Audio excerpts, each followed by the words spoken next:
আসসালামু আলাইকুম, কেমন আছেন আপনারা সবাই? তো আমি প্রায় ৪-৫ দিন আগে মিষ্টি দইয়ের রেসিপি পোস্ট করছিলাম এবং এটা আমার বানানো স্পেশাল একটা মিষ্টি দই। এবং এটা আমি যখন রেসিপিটা পোস্ট করি এবং এটা রীতিমতো ভাইরাল হয়ে গেছে। অনেক ভিউ, অনেক লাইকস এবং অনেক কমেন্ট। তো সবারই অনেক ধরনের প্রশ্ন।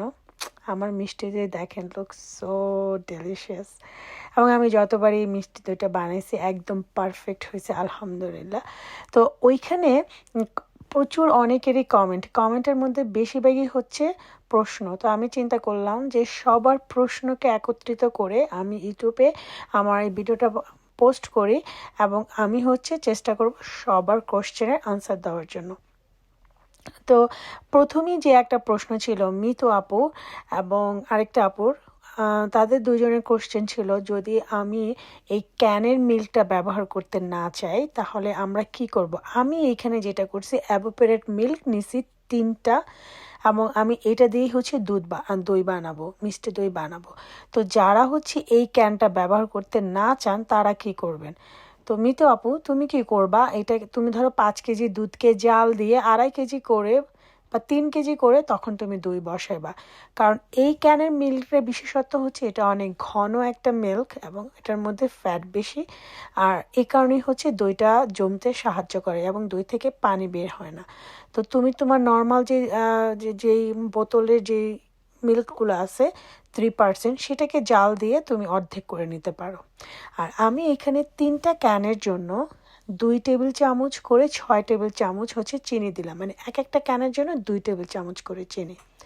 কারণ আমার কাছে মনে হয় মিষ্টি দইয়ের মধ্যে চিনি বেশি হলে মিষ্টি দইটা জমতে একটু ঝামেলা করে, আমার কাছে এটা মনে হয়।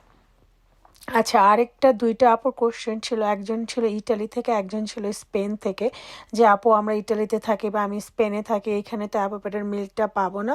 হ্যাঁ, অবশ্যই ওইখানে অ্যাভোপেডের মিল্ক আছে। আমি তোমাদের কমেন্টগুলো রিপ্লাই দিছি, যদি তোমরা দেখতে পারো। আর যদি না দেখে থাকো, যদি এই ভিডিওটা দেখো তাহলে বলবো, তুমি গুগলে সার্চ দিলেই তোমাদের এরিয়াতে অ্যাভোপেডেড মিল্কটা কী নামে আছে, কোন ব্র্যান্ডে আছে সেটা পেয়ে যাবা এবং এটা 100% পাইবা, ওইখানে আছে। আমি গুগলে সার্চ দিয়ে দেখছি।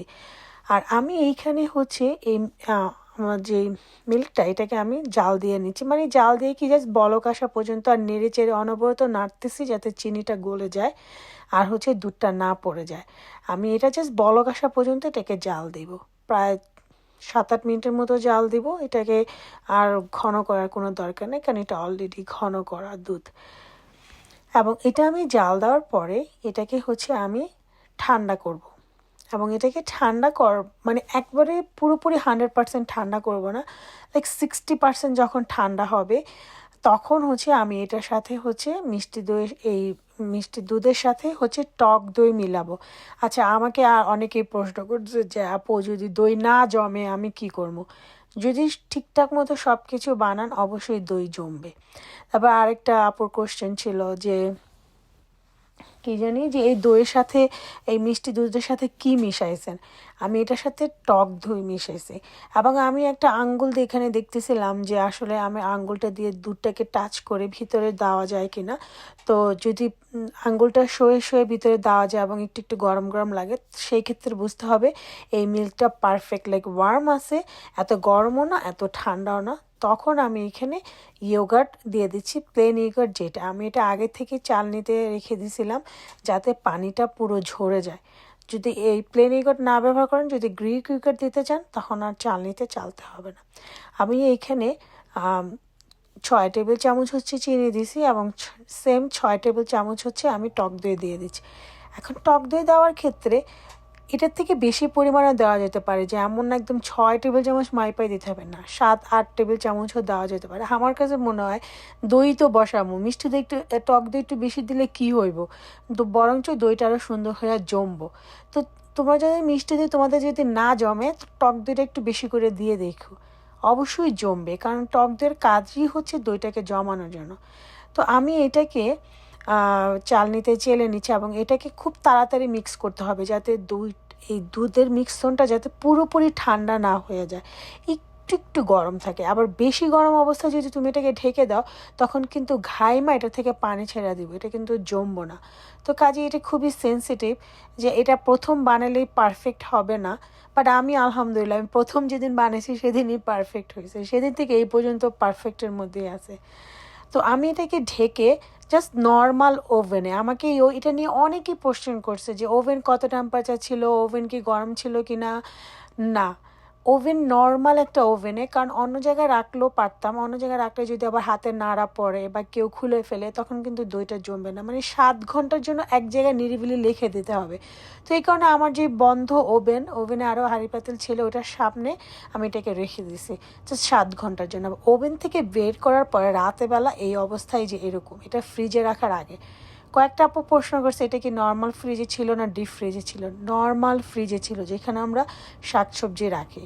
তো নর্মাল ফ্রিজে সারা রাত রাখার পরে এটা হচ্ছে তার পরের দিন সকালবেলা আমাকে যেদিনকে ভিডিও পোস্ট করছি তারা পরের দিনে এসে একটা মেয়ে আমাকে কমেন্ট করতেছে যে আমি তো দই বানাইছি, আমার দই তো জমে নেই, আর এটা বানাইতেই লাগে 12 ঘন্টা।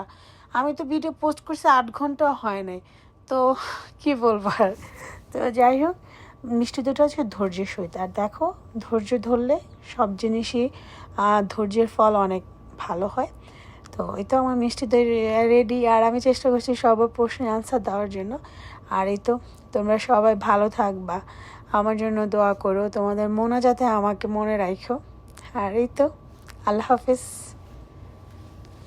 বাই।